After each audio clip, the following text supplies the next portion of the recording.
جو لوگ یہ آپ پروپیگنڈا پھیلاتے ہیں رسول اللہ کے زمانے میں نہیں ہوا، فلاں وقت نہیں ہوا، ارے میں دو باتیں بتاتا ہوں آپ کو. امام زرقانی نے المواہب اللدنیہ میں لکھا ہے. اور ایک عجیب و غریب واقعہ میں آپ کو بتاؤں.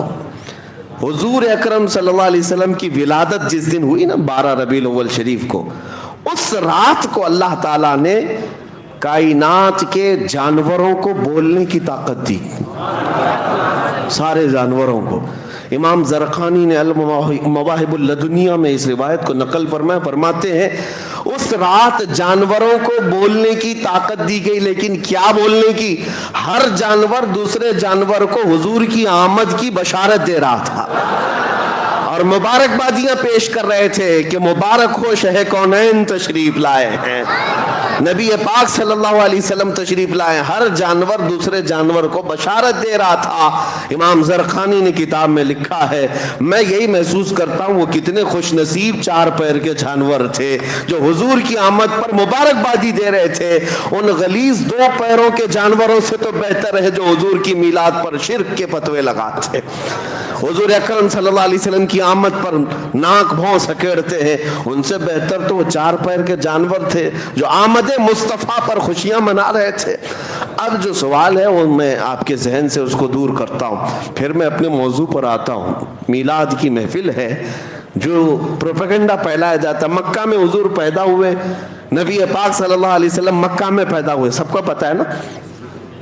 کچھ لوگ کہتے ہیں کہ حضور کی پیدائش کی خوشیاں تو مکہ میں منائی نہیں گئی تھی، 1400 سال کے بعد اب سب صرف بریلوی منانے لگ گئے. حضور جب پیدا ہوئے تھے تب تو خوشیاں کوئی منائے نہیں تھا. ان ظالموں سے اتنا ہی پوچھو حضور جب پیدا ہوئے تھے تو ایمان والے وہاں تھے کہ کافر تھے؟ مکہ میں کون لوگ تھے؟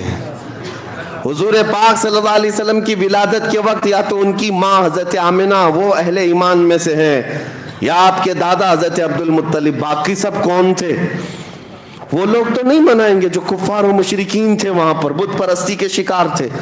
اور اگر ان کو یہ لگتا ہے کہ مکہ والے نہیں بنائے تھے اور اگر ان کا تعلق بھی انہی کی ذریت سے ہے تو ہمیں سوال اور جواب کرنے کی ضرورت بھی نہیں. آپ کا تعلق، آپ کا خاندان آپ کو مبارک. مکہ والے نہیں منائے تھے، سچ کہتے ہو آپ نہیں منائے تھے، اس لیے نہیں منائے تھے کہ کافر تھے، مشرکین تھے، اس لیے نہیں منائے. ہاں ہم بتاتے ہیں منایا کون تھا. حضور اکرم صلی اللہ تعالی علیہ وسلم کی ولادت کی خوشیاں یہ کہتے ہیں نا کہ مکہ والے نہیں منائے تھے، لیکن 53 سال حضور نے مکہ میں زندگی گزاری. 53 سال کے بعد جب حضور ہجرت کر کے مدینے آ رہے تھے، میرے آقا صلی اللہ علیہ وسلم کی ہجرت کی وہ تاریخ یاد کرو. اللہ کے نبی صلی اللہ علیہ وسلم عام حالتوں میں مدینے میں داخل نہیں ہوئے. مدینے والے مسلسل 9 دن سے میرے آقا کے انتظار میں پورا دن گزارتے تھے. مدینے سے نکل آتے، سنیت الوداع کی گھاٹیوں پر جمع ہو کر کے ٹکٹکی باندھ کر دیکھتے تھے کہ رسول اللہ مکہ سے نکل چکے ہیں، مدینے کب آنے والے ہیں، کب آنے والے ہیں. شام تک انتظار کرتے اپنے گھروں پر جاتے تھے. جب حضور اکرم صلی اللہ علیہ وسلم حضرت ابوبکر صدیق کے ساتھ مدینہ طیبہ میں داخل ہونے کا وقت آیا، پورے مدینے والوں میں جو خوشیوں کی لہر تھی، بخاری شریف میں بھی موجود ہے، مسلم شریف میں بھی موجود ہے. بنو نجار وہاں کا مشہور خاندان ہے مدینے کا، وہاں کی بچیاں اپنے ہاتھوں میں دف لے کر کے آ گئیں، غلام حبشی بھی نیچے آ گئے، جوان مرد بھی اتر آئے، عورتیں اپنے گھروں کی چھت پر تھی. اور سبوں نے جب آفتاب رسالت کو چمکتے ہوئے دیکھا، پکار کر کہا طلع البدر علینا من ثنیات الوداع وجب الشکر علینا ما دعا للہ داعی. وہ بچیاں گنگناتی تھی جس کو بخاری نے نقل کیا ہے، یہ کہتی تھی سنیت الوداع کی گھاٹیوں سے 14ویں کا چاند ہم پر طلوع ہو گیا ہے، ان کے آنے پر ہم پر اللہ کا شکر واجب ہو گیا ہے کہ اللہ کی طرف بلانے والا رسول اب ہمارے شہر میں آیا ہے. یہ خوشیاں منائی تھی.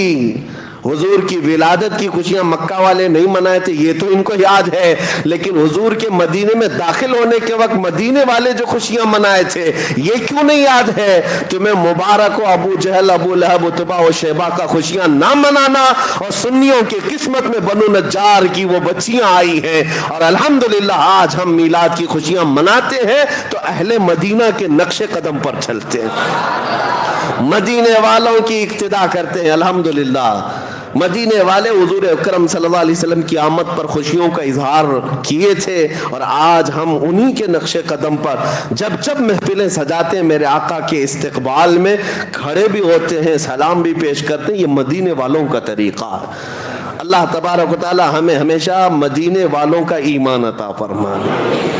اب چلتے چلتے یہ بات بھی کلیئر کر دوں، چونکہ ہر بات ریکارڈ ہوتی ہے، کئی لوگوں تک پہنچتی ہے، کئی لوگوں کو کڑتی بھی ہے، تو تھوڑی اور کڑھا کے ہی جائیں کہ جو کہتے ہو کہ مکہ والے نہیں منائے تھے، نہیں، تمہیں پتہ نہیں، تمہارے باپ دادے بھی منائے تھے۔ ابو لہب نے خوشی منائی تھی، یہ بخاری شریف میں موجود ہے۔ حضرت عباس رضی اللہ تعالیٰ عنہ حضور کے چچا ہیں، ابو لہب کے چھوٹے بھائی سگے چچا ہیں۔ ابو لہب کے مرنے کے بعد حضرت عباس رضی اللہ تعالیٰ عنہ نے اس کو خواب میں دیکھا، گستاخ تھا، حضور کو تکلیف دیتا تھا، اذیت دیتا تھا، لیکن بعد میں نا حضور کی پیدائش کے وقت تو دشمن نہیں تھا۔ حضرت عباس کہتے میں نے اپنے بھائی کو کب مرنے کے بعد دیکھا خواب میں، بخاری کی حدیث ہے، پوچھا کیا حال ہے تیرا؟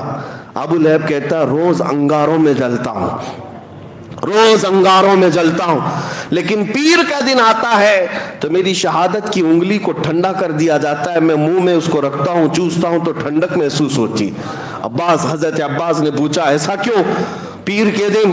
ابو لہب کہتا ہے اس لیے کہ پیر کے دن میرے بھتیجے محمد پیدا ہوئے تھے، اور میری لونڈی، میری کنیز سویبہ آ کر مجھے خبر دیتی ہے کہ تمہارے مرحوم بھائی عبداللہ کے گھر میں بیٹا پیدا ہوا۔ مجھے اس دن خوشی تھی، دلی خوشی تھی، میں نے اس انگلی سے اس کو کہا جا آج تو آزاد ہے، میں نے اپنی کنیز کو اس انگلی سے آزاد کیا تھا، اس کا صلہ مجھے قبر میں آج بھی دیا جاتا ہے۔ کہتے ہیں نا میلاد کی خوشی نہیں منائے، باپ دادے منائے ہیں، تم نے پڑھا نہیں ہے، پڑھا نہیں ہے۔ کافر و مشرک اگر حضور کی آمد کی خوشی پر لونڈی آزاد کیا، اسے قبر میں سکون دیا جا رہا ہے۔ اللہ کا کروڑا احسان ہے کہ تم عاشق رسول ہو، مصطفیٰ کریم صلی اللہ علیہ وسلم کے چاہنے والے ہو۔ اگر اللہ کے حبیب صلی اللہ علیہ وسلم کی آمد کی خوشیوں میں کا اظہار کرتے ہو، یقیناً یہ باعث ثواب بھی ہے اور باعث اجر بھی ہے انشاءاللہ العزیز، اس سے تمہارے مراتب بلند ہوں گے انشاءاللہ۔ نبی پاک صلی اللہ علیہ وسلم کی میلاد منانا ایک اور انداز سے میں آپ کو بتا دوں، بہت ضروری بھی ہے، بہت ضروری ہے۔ کیوں جانتے ہیں آپ کہ کچھ عقیدہ ہمارا واضح ہونا ضروری ہے۔ آپ رسول کو کیا سمجھتے ہیں؟ حضور پاک صلی اللہ علیہ وسلم کے معجزات ایسے ہیں کہ کبھی کبھار ہو سکتا ہے کہ کوئی آدمی حضور کے معجزات دیکھ کر کے یہ کہنا پڑے کہ وہ خدا ہیں۔ جیسے عیسائی گمراہ ہو گئے نا، عیسیٰ علیہ السلام کو مردے زندہ کرتے دیکھا، مٹی کے پرندوں کو پھونک مار کر اڑاتے دیکھا، کوڑ اور اندھے لوگوں کو ہاتھ رکھ کر کے صحیح کرتے ہوئے دیکھا، تو ان کو کہہ بیٹھے کہ یہ عیسیٰ اللہ کے بیٹے ہیں۔ عزیر علیہ السلام کو یہودی کہنے لگ گئے یہ اللہ کے بیٹے ہیں۔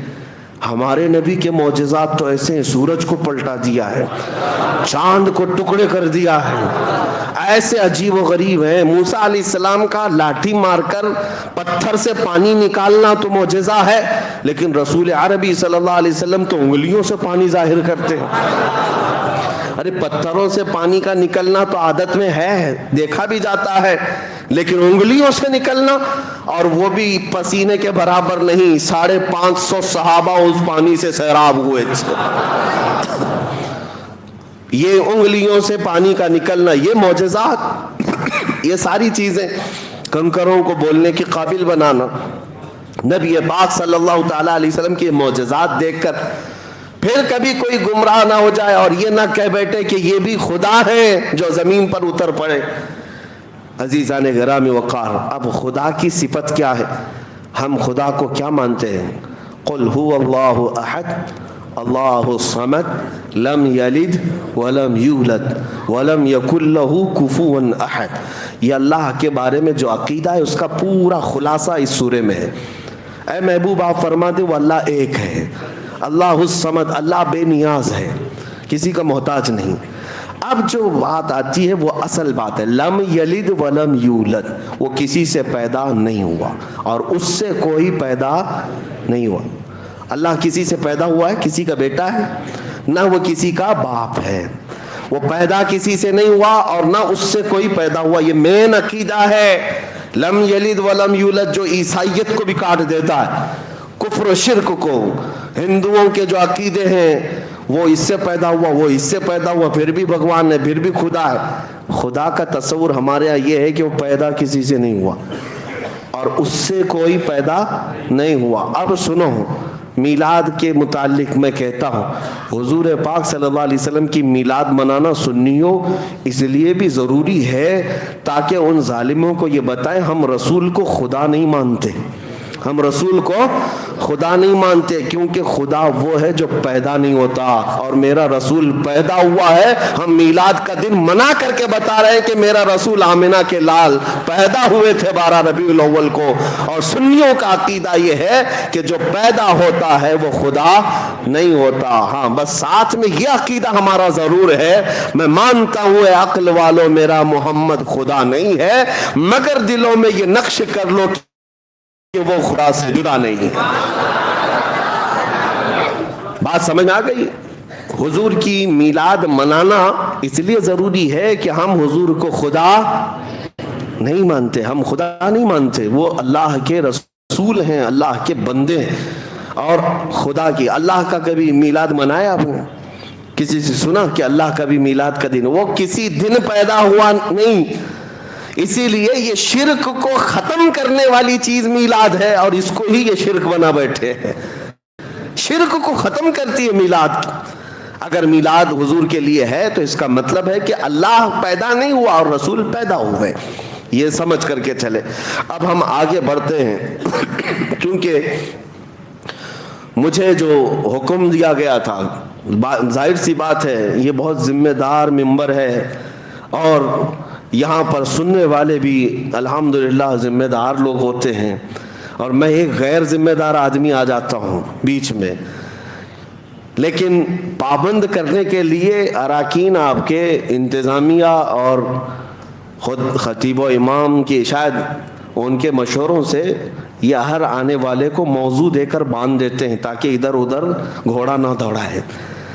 اور انشاءاللہ العزیز ان کے حکم کی پابندی بھی میں کروں گا. مجھ سے یہ کہا گیا ہے کہ محبت رسول اور اطاعت رسول پر گفتگو کرنی ہے. اس کے علاوہ ہماری زندگی میں ہے کیا؟ حضور پاک صلی اللہ علیہ وسلم کی محبت اور ان کی اطاعت, یہی اصل ایمان ہے. اور جو اب تک کی باتیں میں نے تمہید میں کہا, یہ میلاد کا موسم ہے, ضروری تھا آپ کے درمیان کرنا, اس لیے میں یہ ساری باتیں آپ کے سامنے رکھا تاکہ آپ کے دماغ میں خلیش نہ ہو. کیونکہ یہ موسم ہی ایسا ہے, بہت کیڑے سوشل میڈیا پہ باہر آتے ہیں, بہت آتے ہیں. دیکھنا آپ, بہت ساری چیزیں میلاد کے متعلق, سارے پتہ نہیں ہر سال یہ ان کے پاس فکس موجود رہتا ہے. جیسی ربیع الاول کا چاند نظر آیا شروع ہو گیا, صحابہ نے نہیں منایا, تابعین نے نہیں منایا, اولیاء نے نہیں منایا. بھولے بھالے سنیوں کو صرف اور صرف یہی ساری باتیں کرنے. ان کو اب تک یہ شرم نہیں آتی کہ ان کی شادیوں کے کروڑوں کے خرچے کون سے صحابہ نے منائے تھے. یہ جس طرح کے اجتماعات اور کانفرنسیں جو کچھ بھی ہوتی ہیں کون سے صحابہ نے بنایا. اور یہ اب تو حالت یہ ہے کہ قومی وطن یعنی دن منانا ان کے نزدیک تو جائز ہے. یعنی نیشنل ڈے سعودی میں تو بہت دھوم دھام سے منایا جاتا ہے. ان سے پوچھو کون سے صحابی نے نیشنل ڈے بنایا تھا. نیشنل ڈے پر پوری چھٹی, ہر جگہ چراغاں, خوشیاں. حضور کی میلاد پر ہی ساری دلیلوں کی ضرورت. اور اب تو آپ دیکھ رہے ہیں جب اللہ کے نبی صلی اللہ علیہ وسلم کے نہ ہو سکو تو پھر اللہ تمہیں ہر ذلیل کے قدموں پر ڈال دے گا. حضور کے نہیں ہو سکے تو پھر کہاں ہوگے؟ ہاں, ہر گھر جھنڈا لگانے پر تو تیار ہیں, میرے مصطفیٰ کے جھنڈے پر اعتراض ہے. اور لوگوں کو راضی کرنے کے لیے کہاں کہاں جھنڈا لگایا، یہاں بھی لگایا، وہاں بھی لگایا، گھر پہ بھی لگایا، پیشانی پہ بھی لگایا، پھر بھی دیکھو بیچاری حکومت تم کو ہی دہشت گرد کہہ رہی ہے۔ جھنڈے لگاؤ، 4 لگاؤ، ملک کے لگایا، اور بی جے پی پارٹی کے بھی جھنڈے لگایا، پھر بھی دہشت گرد تم ہی ہو، تم ان کو راضی نہیں کر سکتے۔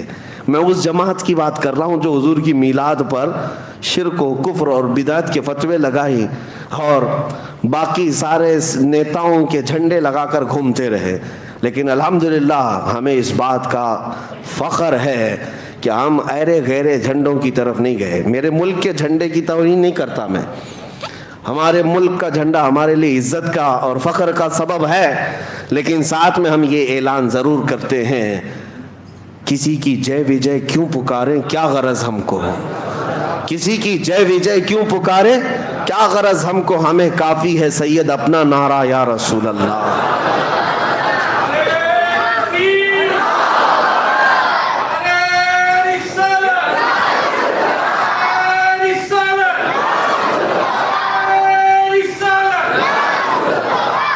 رسول کریم صلی اللہ تعالیٰ علیہ وسلم کی محبت میں سرشار بندوں کو ہو سکتا ہے تھوڑے دنوں کی آزمائش آ جائے، لیکن جھکایا نہیں جا سکتا، دنیا انہیں نہیں جھکا سکتی، اور یہ چاپلوسی کرتے کرتے زندگی گزر گئی، لیکن ابھی تک اپنا چہرہ صاف نہیں کر پائے، چہرہ صاف ہو بھی نہیں پائے گا، زندگی پر دہشت گردی کا ٹائٹل ان کے ساتھ جڑا رہے گا۔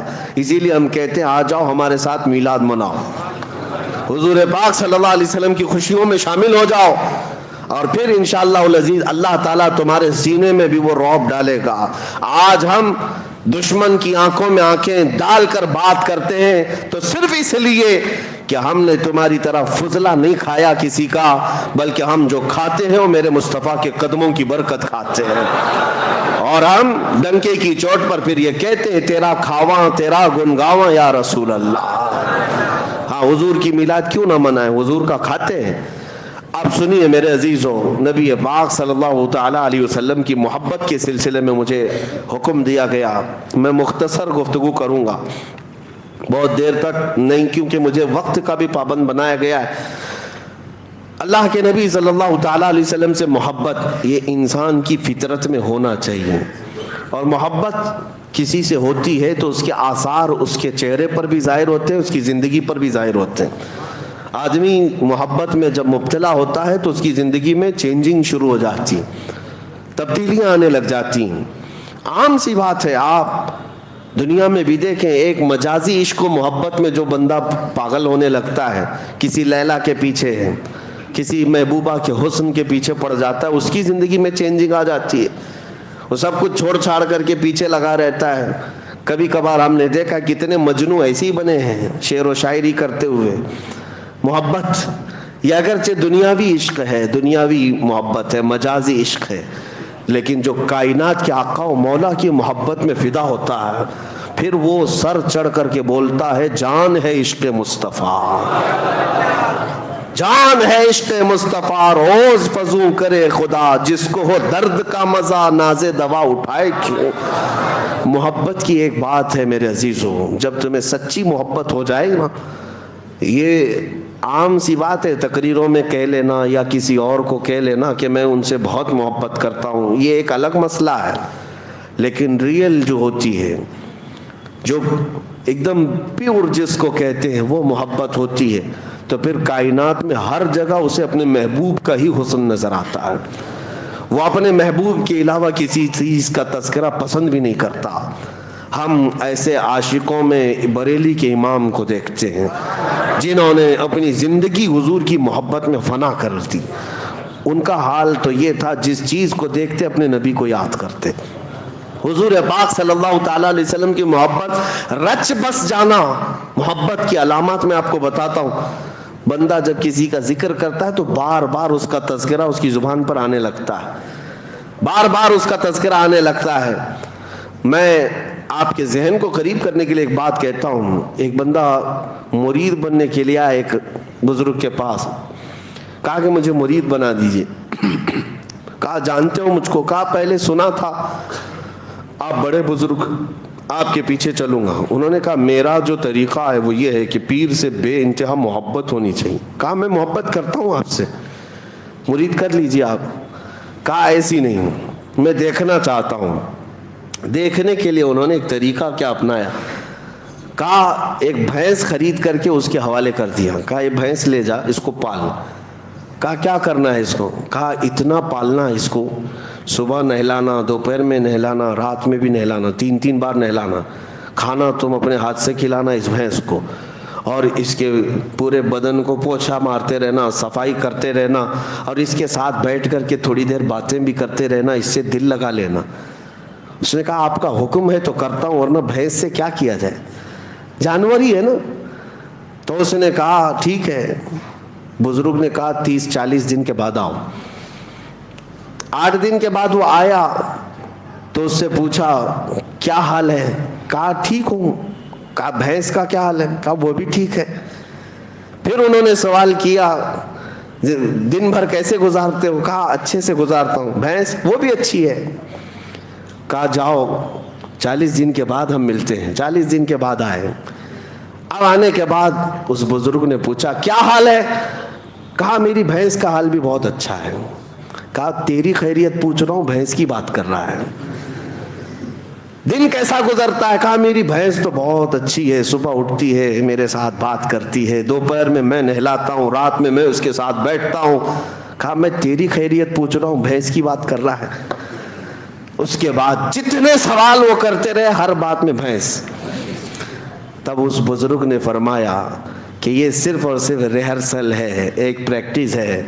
ایک بندہ اگر جانور کے ساتھ بھی وقت گزارنے لگ جائے تو اس کا دل اس کے ساتھ لگ جاتا ہے, اور اگر تو اللہ کے رسول کے ساتھ دل لگا لے میرے عزیزو, جانور کو تو یہ اختیار نہیں تیرے دل کو قابو میں رکھنے کا, لیکن آمنہ کے لال کو یہ اختیار ہے تیرے دل کو اپنے قبضے میں رکھنے کا. حضور پاک صلی اللہ تعالیٰ علیہ وسلم سے محبت بڑھے گی تو کیسے کہ کثرت سے ان کا ذکر ہونے لگ جائے. صبح دوپہر شام ان کی حدیثوں کی بات کرو, حضور کے اخلاق کی بات کرو, نبی پاک صلی اللہ علیہ وسلم کی سنتوں کی بات کرو, آٹومیٹک آپ کو محبت ہوگی. اور اگر حدیثیں یاد نہیں ہیں تو کم سے کم حضور پر کثرت سے درود پڑھنا شروع کرو. 1000 بار روزانہ تم درود پڑھو, پھر 40 دن کے بعد مجھ سے ملاقات کرو. میں آپ سے بتاتا ہوں انشاءاللہ یہ وہ کامل وظیفہ جو امام غزالی نے فرمایا, میں آپ کے سامنے کہہ رہا ہوں. 40 دن کے بعد تمہاری خود کی کیفیت یہ ہوگی کہ دنیا تمہیں پھیکی لگنے لگے گی, اور ہر رات تم یہ کہہ کر کے سو گے میرے آقا آؤ کہ مدت ہوئی ہے, میرے آقا آؤ کہ مدت ہوئی ہے. تیری راہ میں آنکھیاں بچھاتے بچھاتے, تیری یادوں میں تیری حسرتوں میں بڑے دن ہو گئے ہیں گھر کو سجاتے سجاتے. یہ کب ہوگی؟ جب کثرت سے تم حضور کو یاد کرو. اعلیٰ حضرت کو ہم نے دیکھا, فنا پھر رسول یوں ہی نہیں کہتے. کوئی صاحب آئے اعلیٰ حضرت کے پاس, ایک گلاب تحفے میں لے کر آئے. کہا کہ حضور یہ بہت اچھا گلاب ہے, قبول فرما لے. دیکھا, اس کے بعد کہتے یہ تو صبح کھلتا ہے شام میں مرجھا جاتا ہے, میں اس گلاب سے محبت کرتا ہوں جو کبھی نہیں مرجھاتا, جو کبھی نہیں مرجھاتا. لوگ پھول کی تعریف کر رہے تھے, اعلیٰ حضرت سے خاموشی گوارا نہ ہوئی, پھول کو دیکھتے رہے اور پھر نعت بھی لکھتے رہے. کیا سر تاب قدم ہے تن سلطان زمن پھول, لب پھول دہن پھول زکن پھول بدن پھول. حضور کے ہر عضو کو پھول سے تشبیہ دینے لگ گئے, لب پھول دہن پھول زکن پھول بدن پھول. واللہ جو مل جائے میرے گل کا پسینہ, مانگے نہ کبھی عطر نہ پھر چاہے دلہن پھول. کیا بات رضا اس چمنستان کرم کی, زہرا ہے کلی جس میں حسین و حسن پھول. اب اعلیٰ حضرت کو اٹھا کر دیکھیں, پوری نعت پھول پر لکھی ہے لیکن گلاب پر نہیں, مدینے کے گلاب پر لکھی ہوئی. محبت اس کو کہتے ہیں کہ جب اپنے محبوب کا تذکرہ ہو تو دنیا میں کسی بھی شے کا تذکرہ ہو لیکن یاد اپنے محبوب کی آ جائے, یاد اپنے محبوب کی آ جائے. میں نے دیکھا ہے اعلیٰ حضرت کو میں اس لیے زیادہ ذکر کرتا ہوں کہ ان کے کلام پڑھنے کے بعد حضور سے محبت میں اضافہ ہوتا ہی ہے, عشق میں اضافہ ہوتا ہے. اپنا پریکٹیکل تو ہم بتاتے ہیں, باقی دوسروں کا معلوم نہیں. نبی پاک صلی اللہ تعالیٰ علیہ وسلم کے دربار میں قریب ہونے کا جو شوق بڑھتا ہے وہ اعلیٰ حضرت کے کلاموں سے بڑھتا ہے. آپ دیکھیں انہوں نے کہاں کہاں ذکر کیا.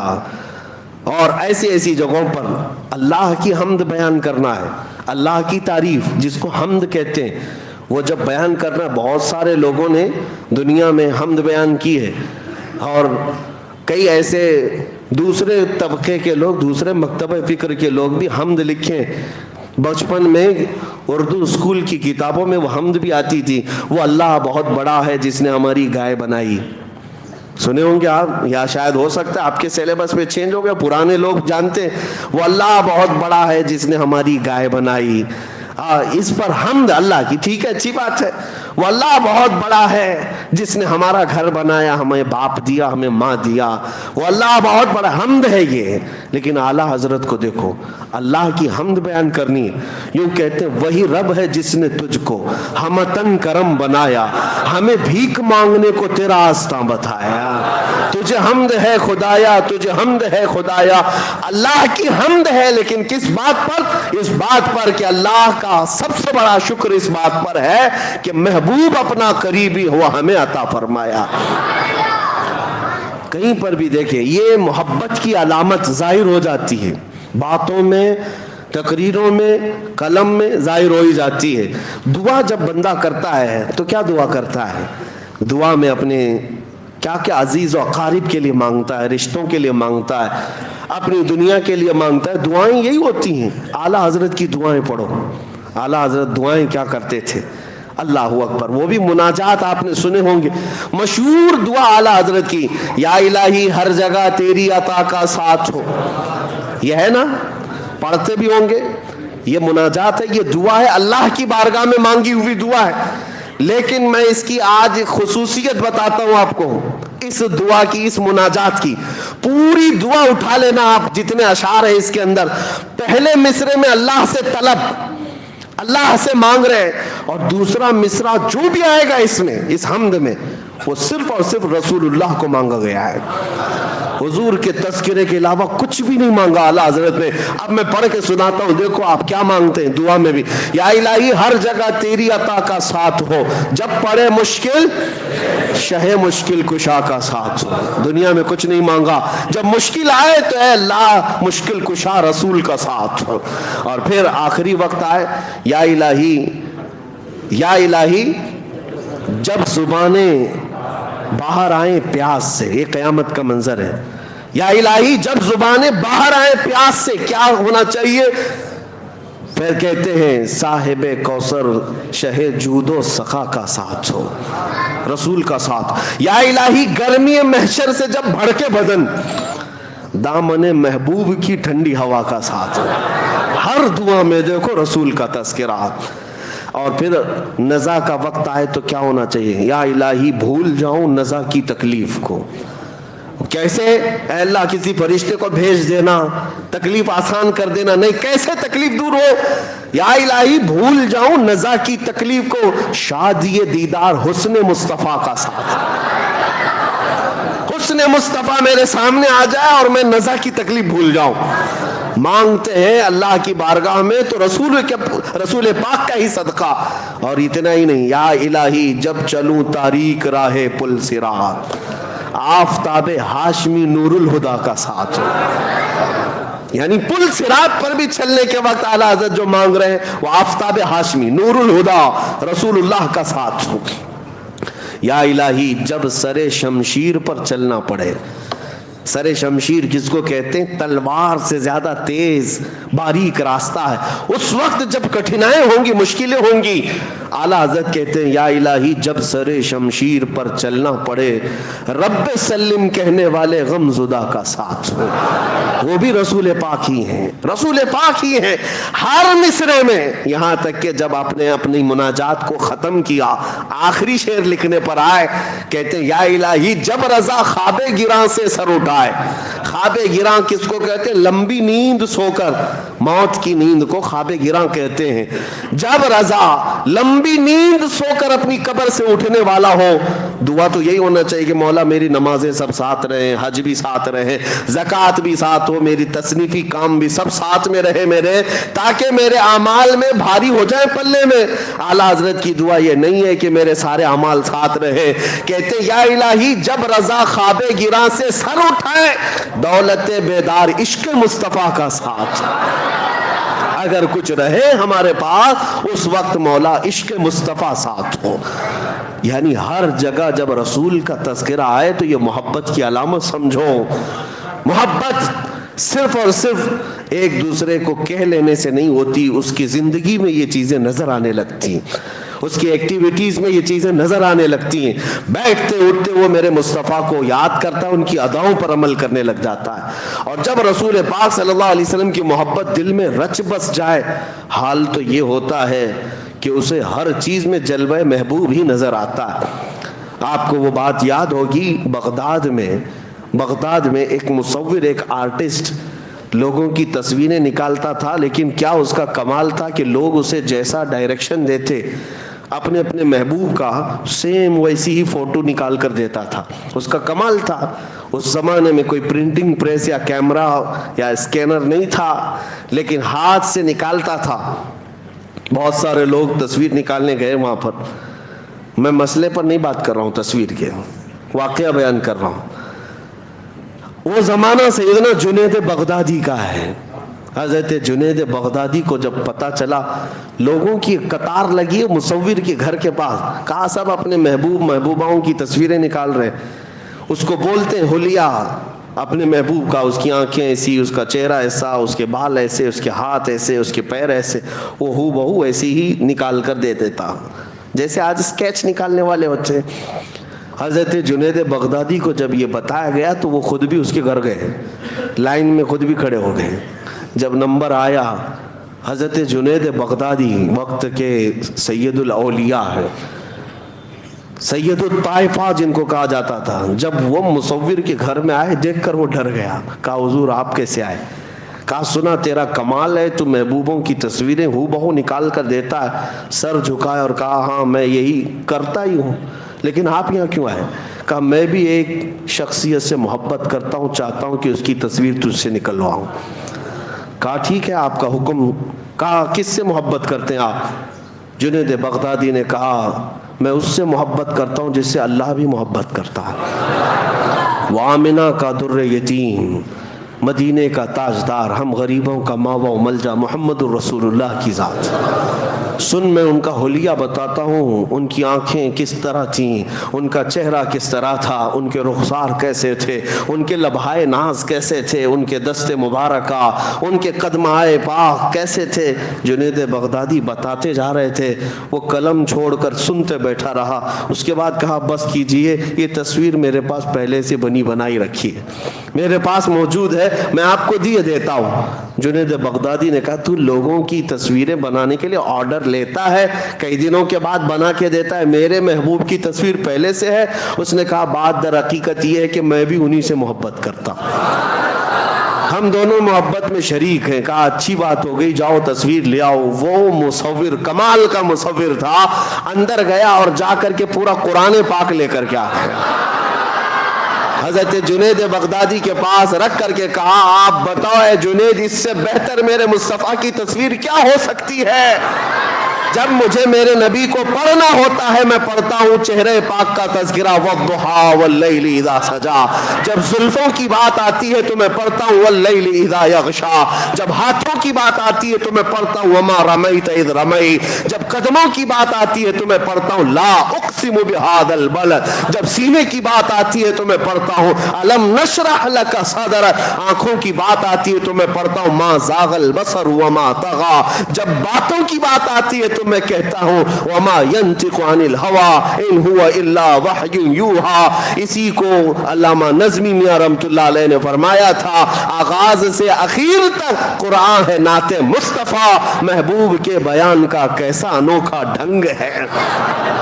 یہ تصویر مصطفیٰ ان کو نظر آتی ہے جن کا دل حضور کی محبت میں مچل رہا ہے، ورنہ قرآن پڑھنے والے بھی بہت سارے بغض کے کیڑے رکھتے ہیں، انہیں حضور کے خلاف آیتیں ڈھونڈنے میں بڑا دلچسپی لگتی ہے، ورنہ جس کے دل میں حضور کی محبت ہو ہر آیت میں میرے آقا کی عظمت انہیں نظر آتی ہے، حضور پاک صلی اللہ تعالیٰ علیہ وسلم کی جھلکیاں انہیں قرآن میں نظر آتی ہیں۔